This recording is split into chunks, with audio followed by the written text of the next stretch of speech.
చంద్రగ్రహణం కారణంగా శాస్త్రోక్తంగా శ్రీవారి ఆలయాన్ని టీటీడీ అధికారులు మూసివేశారు. సుమారు 11 గంటల పాటు శ్రీవారి ఆలయాన్ని మూసివేయనున్నారు. మంగళవారం ఉదయం 8:41 ఆలయ సాంప్రదాయం ప్రకారం ఆలయ అర్చకులు, అధికారులు ఆలయ ద్వారబంధనం చేశారు. మధ్యాహ్నం 2:39 నుండి సాయంత్రం 6:27 వరకు చంద్రగ్రహణం ఉండటంతో తిరిగి రాత్రి 7:30 శ్రీవారి ఆలయం తెరుచుకోనుంది.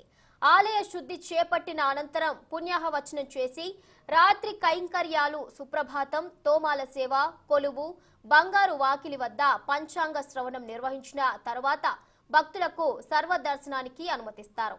ఇక చంద్రగ్రహణం కారణంగా శ్రీవారి ఆలయంలో నవంబర్ 8న విఐపి బ్రేక్ దర్శనాలు, శ్రీవారి బ్రేక్ దర్శనాలు, ప్రత్యేక ప్రవేశ దర్శనాలు, ఆర్జిత సేవలైన కళ్యాణోత్సవం, ఉంజల్ సేవ, ఆర్జిత బ్రహ్మోత్సవం, సహస్ర దీప అలంకరణ సేవలను టీటీడీ రద్దు చేసింది.